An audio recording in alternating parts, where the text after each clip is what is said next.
मेरा नाम अमित कुमार है और जैसा कि मैं एक्स एम्प्लॉय रह चुका हूं क्रेडिट कार्ड डिपार्टमेंट में, तो इस वीडियो में हम क्रेडिट कार्ड के बारे में पूरा ए टू जेड पूरी जानकारी आपको देंगे। बिलिंग साइकिल क्या होता है, क्रेडिट कार्ड क्या होता है, इसके एडवांटेज क्या होता है, क्रेडिट कार्ड के डिसएडवांटेज क्या होते हैं, क्रेडिट कार्ड किस पैरामीटर पे हमें मिलता है, लेते समय हमें किन बातों का ध्यान रखना चाहिए, कैसे हमें स्पेंड करना चाहिए, साथ ही में इसके थ्रू हम कैसे सिविल स्कोर अपना सुधार सकते हैं और कैसे आप फ्रॉड होने से बच सकते हैं। तो ये पूरा वीडियो काफ़ी लंबा है, तो आप अगर आप क्रेडिट कार्ड लेने की सोच रहे हो, ठीक है, या आप क्रेडिट कार्ड के बारे में पूरा जानकारी चाह रहे हो, तो ये पूरा वीडियो आप देखिएगा। क्रेडिट कार्ड को समझने से पहले थोड़ा सा डेबिट कार्ड के बारे में आपको बता देता हूँ। अगर आप ऑब्वियसली आप उसके बारे में जानते होंगे, ठीक है। तो डेबिट कार्ड जो हमारा होता है वो सेविंग अकाउंट या फिर करेंट अकाउंट से लिंक रहता है। तो कहीं भी हम अगर जो पेमेंट करते हैं तो वो आपका अकाउंट से डिडक्ट होकर अगले के पास चला जाता है, ठीक है। तो क्रेडिट कार्ड देखने में भी सिंपल उसी की तरह आपको सीवीवी नंबर मिलेगा, कार्ड नंबर मिलेगा, सब कुछ सेम रहेगा, ठीक है, एक्सपायरी डेट रहेगा, ठीक है। तो जब आप डिपेंडिंग अपॉन आप कहाँ पे जॉब करते हैं या फिर बिजनेस करते हैं, क्या आपका इनकम है, क्या आपका सिविल स्कोर है, कैसा है, ये सब रिकॉर्ड, बहुत सारे पैरामीटर होते हैं, ठीक है।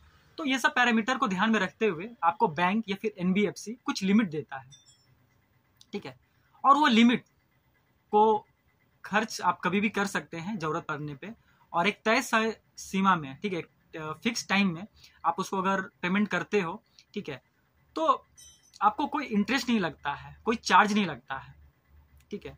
और उसके उलट आपको खर्च करने समय रिवॉर्ड्स पॉइंट्स मिलते हैं, ठीक है, डिपेंडिंग अपॉन कि आप कहाँ पे खर्च करते हैं, किस कैटेगरी में, ठीक है, रिवॉर्ड्स पॉइंट्स वेरी करते हैं, ठीक है।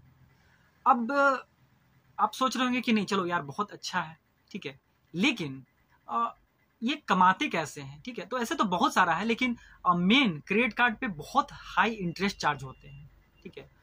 तो अगर आप मान लीजिए कि इस क्रेडिट कार्ड से खर्च कर लिए हो, लेकिन जब आपको वापस चुकाना है, ठीक है, तो उस समय मान लीजिए आपके पास पैसे नहीं है, तो आपको वो पूरे जितने भी फ्री टाइम था, ठीक है, एक दिन भी अगर आप लेट करते हो तो आपको लेट फाइन भी लग सकता है, इंटरेस्ट तो लगता ही लगता है, ठीक है, प्लस आपका सिविल स्कोर भी हिट करता है, ठीक है। तो बहुत सारा चीज आपको फिर वहां पे इसका डिसएडवांटेज हो जाता है। तो फिर अगर आप टाइम पे पेमेंट कर सकते हो तो ये बहुत फायदेमंद है, क्योंकि आपको बदले में रिवॉर्ड्स पॉइंट्स मिल रहे हैं, ठीक है। इमरजेंसी में अगर आपके पास पैसे नहीं रहते हैं, ठीक है, तो उस केस में आप इसको यूज कर सकते हो। और भी इसके बहुत सारे फायदे होते हैं, ठीक है।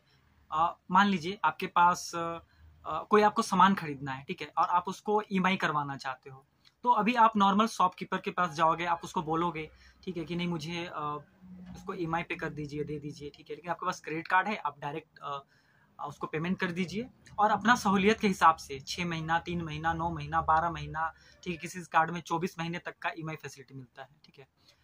साथ ही में आप देखे होंगे अगर आप ऑनलाइन खरीदारी करते होंगे, ठीक है, या कहीं कहीं पे ऑफलाइन स्टोर में, ठीक है, बहुत सारा डिस्काउंट मिलता है, क्योंकि सिर्फ आप उस कार्ड से पेमेंट आपको करना है, ठीक है। तो ये सब बहुत सारे फायदे होते हैं। जो फ्लाइट से ट्रेवल करते होंगे उनको पता होगा कि कहीं किसी किसी कार्ड पे लगेज आप एक्स्ट्रा कैरी कर सकते हो, ठीक है, मूवी टिकट्स मिलते हैं, ठीक है, रिवॉर्ड्स पॉइंट्स आप कैश में कन्वर्ट करवा पाते हो, ठीक है। तो जो आप नॉर्मल खर्च करते थे डेबिट कार्ड से, ठीक है, तो उस कार्ड से बल खर्च करने पे आपको बहुत सारा रिवॉर्ड्स पॉइंट्स डिस्काउंट ये सब मिल जाता है, ठीक है। कुछ लोग बोलेंगे कि नहीं ये तो डेबिट कार्ड पे भी मिलता है, लेकिन डेबिट कार्ड पे जो डिस्काउंट्स होते हैं, जो रिवॉर्ड्स पॉइंट्स होते हैं, वो ना के बराबर होते हैं। लेते समय किन बातों का ध्यान रखना चाहिए, ठीक है। अगर आप मान लीजिए इच्छुक हो, अभी भी आपको क्रेडिट कार्ड अच्छा लग रहा है कि हाँ यार इसका तो बहुत फायदा है, रिवॉर्ड्स पॉइंट्स मिलते हैं, ठीक है, आपके पास नहीं भी पैसा है तो आप उसको खर्च कर सकते हो, ठीक है। तो सबसे पहले हमें ध्यान देना चाहिए, ठीक है, कि डिपेंडिंग अपॉन आप किस कैटेगरी में खर्च करना चाहते हो, ठीक है। आप ऐसा नहीं कि हाँ आप लॉन्च फैसिलिटी ले रहे हो, मूवी टिकट ले रहे हो, आप मूवी देखते ही नहीं हो, ठीक है, लॉन्च से आप कभी फ्लाइट से ट्रैवल ही नहीं करना है, और वो सब के लिए आपका प्रीमियम कार्ड ले रहे हो, ठीक है। तो डिपेंडिंग अपॉन आप किस कैटेगरी में, मान लीजिए आप ऑनलाइन खरीदारी कर रहे हो, ऑफलाइन खरीदारी कर रहे हो, किस तरह का आपका दिनचर्या है, ठीक है, आप फ्लाइट से अगर नहीं ट्रैवल करते हो, ठीक है, तो ये सब चीज़ को ध्यान में रखते हुए, ठीक है, आप कार्ड का ऑफर आप देखते हुए कि किस कैटेगरी में आपको ज़्यादा रिवॉर्ड्स पॉइंट्स मिलते हैं, कहाँ पे आप खर्च कर सकते हो, ठीक है, तो वैसे कार्ड आप चूज़ कीजिए। एक चीज़ और है, ठीक है, एनुअल चार्ज किसी किसी कार्ड में फर्स्ट ईयर फ्री होता है, ठीक है, नेक्स्ट ईयर से लगता है, किसी किसी में एनुअल फीस हमेशा के लिए फ्री होता है, ठीक है, लाइफ टाइम फ्री होता है। किसी किसी में क्या होता है कि फर्स्ट ईयर से ही आपको चार्जेस देने पड़ते हैं, ठीक है। तो ये सब चीज़ का आप ध्यान दे लीजिएगा कि चार्जेस कम हो, ठीक है। उसके लिए आप जो भी फॉर्म होता है, ठीक है, मिस सेलिंग भी किया जाता है, तो ये सब चीज़ का आप ध्यान दीजिएगा, ठीक है, कि आपको कोई और कार्ड देकर, ठीक है, के बारे में बताकर और आपको वो कभी अप्लाई करते समय दूसरा कार्ड ना दे दें, ठीक है, कोई प्रीमियम कार्ड। क्योंकि क्या होता है कि जो आप जब कार्ड लेते समय जब आप इंक्वायरी कर रहे होते हो तो इंसेंटिव के चक्कर में या फिर अप सेलिंग के चक्कर में, ठीक है, आपको प्रीमियम कार्ड वो दे देते हैं। तो ये सब चीज़ का आप डॉक्यूमेंटेशन हमेशा ध्यान दीजिएगा, ठीक है। कोशिश कीजिएगा कि इंटरेस्ट जिस बैंक के, जिस NBFC क्रेडिट कार्ड के कम से कम हो, ठीक है, तो वैसे कार्ड चूज कीजिए। क्योंकि हो सकता है कि आप कभी मान लीजिए सपोज डेट कि आप टाइम पे पेमेंट ना कर पाओ, तो आपको ऐसा नहीं कि 3%, 2.5% जैसा चार्ज देना पड़े, जिसका कम हो, मान लीजिए 1.5%, 2% जैसा मंथली चार्ज हो, तो वैसे कार्ड को ही प्रेफर कीजिए, ठीक है।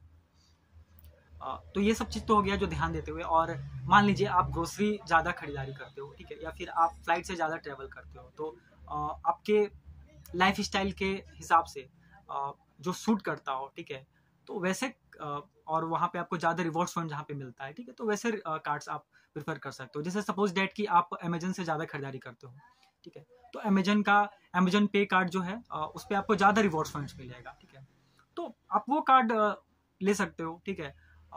मान लीजिए आप ऑनलाइन ज़्यादा ये एक्सपेंड करते हो, ठीक है, और आपको SBI फिर क्लिक ले सकते हो, या फिर और भी बहुत सारा कार्ड है, ठीक है, तो ये सब चीज़ आपको ध्यान रखना पड़ता है। एक चीज़ और भी ध्यान देना है, ठीक है, कि आपको अलग अलग ऑफर के लिए, कभी कभी कुछ के लिए कि नहीं आपका लाइफ टाइम फ्री कर दिया जा रहा है, या फिर आपको कोई चार्जेस नहीं लगेंगे, आपको OTP बता देना है, ठीक है, तो ये सब गलती मत कीजिएगा कभी भी किसी भी केस में, ठीक है। तो इस बात का हमेशा ध्यान रखिएगा कि OTP कभी भी शेयर नहीं किया जाता है किसी के साथ, ठीक है, वो आपके यूज़ के लिए होता है, आपके ट्रांजेक्शन के लिए होता है। अगर किसी भी तरह का इस तरह का आपको कोई कॉल आता है कि हाँ वो बोले कि आपका कार्ड को लाइफ टाइम फ्री कर दिया जाएगा, या फिर आपका कार्ड पे 1 साल के लिए इंटरेस्ट नहीं लगेगा, या किसी भी तरह से घुमा फिरा कर अगर कोई कॉल आता है और OTP मांगा जाता है, या फिर कोई personal information, card number, CVV number, तो ये आपको नहीं देना है। इस बात का हमेशा ध्यान रखिएगा। साथ ही में बिलिंग्स साइकिल के बारे में आप जरूर समझ लीजिए, ठीक है। मिनिमम अमाउंट ड्यू उसको अवॉइड कीजिए हमेशा। टोटल अमाउंट जो ड्यू रहता है उसको पेमेंट करने की कोशिश कीजिए, ठीक है। अब आप पूछिएगा कि ये मिनिमम ड्यू क्या है और ये टोटल ड्यू क्या है, ठीक है। तो मिनिमम ड्यू ये हो जाता है कि आप मान लीजिए खर्च कर लिए हो, ठीक है, 1 लाख रुपए खर्च कर लिए हो, आपका जब पेमेंट करने का टाइम है, ठीक है, तो वो आपको फिर बोलेगा कि ठीक है आपके पास अगर उतना पैसा नहीं है तो 2 ऑप्शन रहेगा, या तो आप चलो ठीक है 20,000 रुपया पेमेंट कर दीजिए, या तो फिर पूरा का पूरा 1 लाख आप पेमेंट कर दीजिए। आपको लगेगा कि अरे यार ये सिर्फ 20,000 रुपया ही, चलो पेमेंट कर देते हैं 80,000 या फिर नेक्स्ट मंथ कैरी ऑन कर देंगे, ठीक है। तो उससे क्या होगा कि आपका सिविल तो हिट नहीं करेगा, ठीक है, लेकिन वो जो बाकी 80,000 रुपये रहेंगे, ठीक है, तो आपको चार्जेस उस पर लग जाएंगे, ठीक है, इंटरेस्ट चार्ज और ये सब, ठीक है। तो इस चीज़ का कोशिश कीजिए कि आप हमेशा पूरा बिल क्लियर करने की कोशिश कीजिए, ना कि वो मिनिमम ड्यू का ट्रैप में कभी मत फंसिए। सबसे महत्वपूर्ण क्रेडिट कार्ड यूज करते समय होता है बिलिंग डेट को समझना, ठीक है। बहुत सारे को लगता है कि हम किसी भी दिन खर्च करेंगे, ठीक है, 1 तारीख को करें, 10 तारीख को करें, हम आज खर्च कर रहे हैं तो आज से हमको 20 से 50 दिन मिलेगा, लेकिन ऐसा नहीं होता है, ठीक है। और ये बिलिंग साइकिल होता क्या है, ये बिलिंग डे होता क्या है, ठीक है, मतलब ऐसा क्यों है कि किसी एक दिन ही बिल आता है, ठीक है। तो ये इसको सिंप्लीफाई करने के लिए होता है। आप मान लीजिए बिजली आप रोज बल्ब चला रहे हो, ठीक है, रोज पंखा चला रहे हो, अब आप सोचिए ना रोज आपको बिल आता हो कि आज आप 1 यूनिट का खर्च किए हो, ठीक है, तो आज आपका इतना हुआ, कल फिर आपको फिर नया बिल आएगा, नहीं कि अच्छा ठीक है आज आप TV ज़्यादा चलाए हो, ठीक है, आप आयरन किए हो, फ्रिज यूज़ किए हो ज़्यादा, तो ये सब का आपको ज़्यादा, फिर कल चलो 2 यूनिट का बिल आया। परसों आप मान लीजिए बाहर चले गए थे 24 घंटे के लिए, कुछ भी आप यूज़ नहीं किए हो तो आपको 0, ठीक है। तो ये कितना कॉम्प्लिकेटेड हो जाता। तो इसको सिंप्लीफाई करने के लिए एक डेट फिक्स किया जाता है, ठीक है, तो उसी को हम लोग बोलते हैं बिलिंग डेट, ठीक है। ये डिपेंड करता है किस बैंक आप ले रहे हो, किस NBFC का ले रहे हो, ठीक है। इसको ज़्यादा अच्छे से इजी समझने के लिए हम लोग इसको बिलिंग डेट को 1 तारीख समझ लेते हैं, ठीक है। अच्छा एक चीज़ और है कि बिलिंग डेट, मान लीजिए अगर आपको आज ये बिल आया है, जनरेट हुआ है, ठीक है, तो इसका मतलब ये नहीं है कि आपको आज ही पैसे जमा कर देना है, ठीक है, उसको फिर आपको समय कुछ मिल जाता है, ठीक है। किसी किसी बैंक में आपको मान लीजिए 20 दिन मिलते हैं। तो बिलिंग डेट आपको मान लीजिए 1 तारीख को मिलता है, यानी कि हर महीने का 1 तारीख को, तो उसके 20 दिन बाद आपको ड्यू डेट, मतलब पैसे उस दिन उस तक आपको उस डेट तक पूरा कर देना है, कंप्लीट कर देना है, पे कर देना है, ठीक है। तो अब आप सोचोगे कि चलो ठीक है, मतलब ये तो चीज़ है, इसको फिर काम कैसे करता है, ठीक है। तो इसको और हम डिटेल से मान लीजिए आपका 1 जनवरी को बिल आने वाला है, ठीक है। अब आप देखिए ना कि हम इस महीने का 1 दिसंबर को भी जो खरीदारी करेंगे वो भी, उसका भी बिल 1 जनवरी को आएगा। अगर हम खरीदारी 31 दिसंबर को करेंगे तो भी हमको बिल 1 जनवरी को ही आएगा। तो ये सब क्या समझ में आता है कि अरे यार, हमको तो फिर 1 तारीख को खर्च करने में ज़्यादा फायदा है। क्यों? क्योंकि अगर 1 दिसंबर को खर्च करेंगे तो 1 दिसंबर से 1 जनवरी 30 दिन का समय मिल गया, और फिर पैसा कब चुकाना है? ड्यू डेट के दिन, मतलब कि 21 जनवरी को, ठीक है। तो फिर आप मान लीजिए आप 1 दिसंबर को खर्च किए हो, लेकिन आपको पैसे कब चुकाने हैं? 21 जनवरी को। लेकिन अगर आप 31 दिसंबर को खर्च किए हो, ठीक है, तो उसका बिल तो फिर आपको नेक्स्ट डे आ गया 1 जनवरी को, और फिर आपको उसका पैसा कब चुकाना है? 21 जनवरी को। तो इसमें आपको समय बहुत कम मिला, ठीक है। तो रिकमेंडेड रहता है कि कभी भी आप हमेशा बिलिंग डेट को खर्च कीजिए और बिलिंग डेट के बाद खर्च कीजिए, ठीक है। लेकिन जब बिलिंग डेट के आप क्लोज पहुंच जाओ, ठीक है, मान लीजिए 1 जनवरी है तो आप 25 दिसंबर, 26 दिसंबर, 31 दिसंबर, ठीक है, ये सब टाइम में आप खर्च करने से थोड़ा सा अवॉइड कीजिए। 5 दिन 10 दिन आप रुक जाइए तो आपको ज़्यादा समय मिलेगा, ठीक है। आप मान लीजिए 10 दिन आप रुक जाते हो तो आपको 50 दिन का समय मिल जाता है, और आप 5 दिन 4 दिन के लिए हड़बड़ा जाते हो तो सिर्फ 20 दिन का समय मिलता है। तो इस तरह से आप अच्छा, कुछ और को लगता होगा, ठीक है, बहुत सारे जब मैं भी इसके बारे में समझना चाह रहा था कि या फिर क्रेडिट कार्ड पैसे कैसे कमाती है, ठीक है, मतलब मैं अगर टाइम पे पेमेंट करता हूँ, ठीक है, तो ये कैसे कमा लेती है पैसे, ठीक है। तो देखिए, क्रेडिट कार्ड हर केस में पैसा कमाता है। अगर आप लेट से आप पेमेंट करते हो तो भी इसके चार्जेस ये सब बहुत सारे रहते हैं, ठीक है, एनुअल चार्जेस ये सब भी कमाते हैं। लेकिन अगर आप टाइमली पेमेंट करते हो तो भी जो भी आप ट्रांजेक्शन करते हो, ठीक है, तो उस ट्रांजेक्शन का कुछ पॉइंट्स आपको रिवॉर्ड्स पॉइंट्स मिल जाता है, ठीक है, और कुछ इनको गेटवे चार्जेस और बहुत सारे चार्जेस और कुछ कमीशन इनको भी मिलता है, ठीक है। हर ट्रांजेक्शन पे आप 100 रुपये भी अगर खर्च कर रहे हो, 1 रुपये भी खर्च कर रहे हो, तो इनका प्रॉफिट कुछ ना कुछ रहता ही है। साथ ही में आप देखोगे कुछ कुछ ब्रांड पे डिस्काउंट रहता है, ठीक है, अलग से, कि आप सिर्फ उस कार्ड से खर्च कीजिए, पेमेंट कीजिए, आपको 5% का इंस्टेंट डिस्काउंट मिलेगा, 10% का इंस्टेंट डिस्काउंट मिलेगा, इतना रिवॉर्ड पॉइंट्स मिलेगा। तो वो सब क्या होता है कि ब्रांड्स टाई अप करते हैं इस कार्ड से, ठीक है, अपना कार्ड्स को प्रमोट करने के लिए, या फिर वो अपना प्रोडक्ट को प्रमोट करने के लिए, वाइस वर्सा, ठीक है।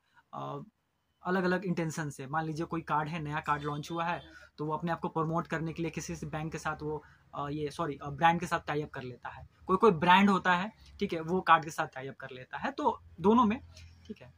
तो बहुत सारे तरीके से कार्ड कंपनी पैसे कमाती है, तो ये आपको ये नहीं ध्यान देना है, ठीक है। सबसे बेटर बस यही मैं कहूँगा कि आपको टाइमली पेमेंट करना है, मिनिमम ड्यू के ट्रैप में नहीं फंसना है।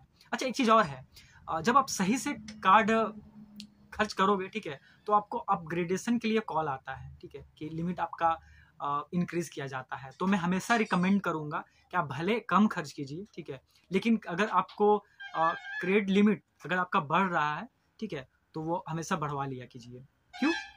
क्योंकि ये बहुत सारे लोग नहीं जानते हैं। ये तो बहुत सारे आप इन्फ्लुएंसर को सुने होंगे कहते हुए कि आप क्रेडिट कार्ड से खर्च कीजिएगा तो आपको, इनफैक्ट जो आपको क्रेडिट कार्ड के बारे में बताएंगे, जो समझाएंगे, ठीक है, जो आपको एक तरह से सेल करेंगे, ठीक है, तो वो भी बोलेंगे कि हाँ, क्रेडिट कार्ड से आपका सिविल स्कोर इंप्रूव होता है। ये बात सही है, ठीक है, कि आप कोई भी लोन लेते हो या फिर आप कार्ड लेते हो और टाइमली पेमेंट करते हो तो आपका सिविल स्कोर इंप्रूव होता है। लेकिन उसमें भी क्या रहता है कि आपको एक तो टोटल जो बिल होता है वो पूरा आपको क्लियर करना चाहिए ड्यू डेट के दिन, ठीक है, उससे पहले भी आप कर सकते हो। दूसरा बात आपको ये ध्यान रखना है कि आपको हमेशा खरीदारी करने समय, ठीक है, कोशिश कीजिए कि आपका लिमिट का 30% ही यूज़ कीजिए। सपोज डैट कि आपको अगर लिमिट 1 लाख मिला हुआ है तो आप उसको ज़्यादा से ज़्यादा 30,000 रुपये तक ही खर्च कीजिए, ठीक है। तो अगर मान लीजिए आप का लिमिट 2 लाख कर दिया जाता है, ठीक है, तो उस केस में फिर आप 60,000 रुपये खर्च कर पाओगे। तो इसीलिए जब भी आपको लिमिट इंक्रीज करने का ऑप्शन आए तो हमेशा उसको बढ़वा लिया कीजिए, ठीक है। अब आप पूछोगे कि ऐसा क्यों, ठीक है, तो इसका इसलिए क्योंकि अगर आप 30% से ज़्यादा खर्च करते हो तो आपका सिविल पे ये बुरा इम्पैक्ट होता है, आपका सिविल स्कोर फिर डिक्रीज हो जाता है, ठीक है। तो हमेशा ये मेरा रिकमेंडेशन ये रहता है कि आप कोशिश कीजिए कि 30% से बिलो रखिए।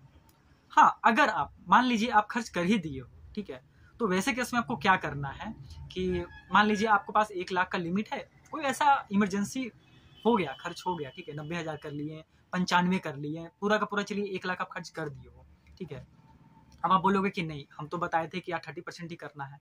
तो इस केस में क्या कर सकते हो कि बिल जैसे मान लीजिए 1 तारीख का था, ठीक है, आपका आने वाला, तो आप मान लीजिए किसी भी दिन कर लिए, इस 20 तारीख को, 25 तारीख को, किसी भी तारीख को, तो आप क्या कीजिए, बिल आपको पता है कि 1 जनवरी को आ जाएगा, जो कमिंग टाइम है, ठीक है। अभी मैं वीडियो क्योंकि दिसंबर में 2022 में रिकॉर्ड कर रहा हूँ, तो मैं जनवरी 2023 का एग्जाम्पल रेफरेंस दे रहा हूँ, ठीक है। तो सपोज डैट कि अभी आप खर्च कर दिए पूरा 1 लाख, और जनवरी में 1 जनवरी को आपको बिल आने वाला है, ठीक है। अब मैं बताया हूँ कि 30% रखना है, ठीक है। तो आप क्या कर सकते हो कि 31 दिसंबर को, ठीक है, बिल आने से पहले आप पैसा पेमेंट कर दीजिए, ठीक है। तो उससे क्या होगा कि आप मान लीजिए 70,000 रुपये पेमेंट कर दिए या 80,000 कर दिए, तो आपका बिल क्या आएगा, सिर्फ 20,000 रुपये का, कि आप 20,000 ही खर्च किए होंगे, ठीक है। तो फिर आपका वो दिखाएगा रेशियो कि आप 1 लाख का लिमिट है, 20,000 रुपया ही आपको पेमेंट करना है, 20,000 ही आप खर्च किए हो।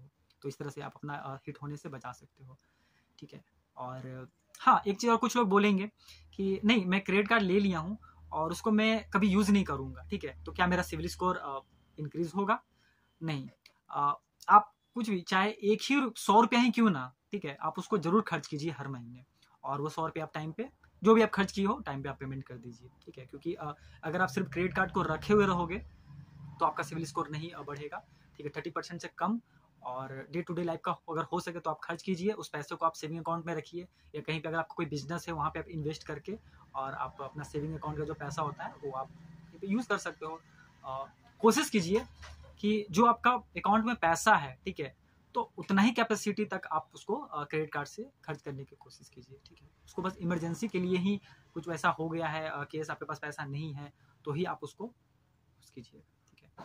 तो आई होप कि आप क्रेडिट कार्ड के बारे में पूरा जानकारी आप समझ गए होंगे, ठीक है। बिलिंग डेट के से लेकर आपका रिवॉर्ड्स पॉइंट, हर एक चीज़, ठीक है। फिर भी अगर कोई सवाल हो तो आप कमेंट करके हमसे पूछ सकते हैं, और साथ ही में इस वीडियो को लाइक कीजिए और चैनल को सब्सक्राइब कीजिएगा, ताकि इस तरह का हम वीडियो आपके लिए और भी लाते रहें। Thank you.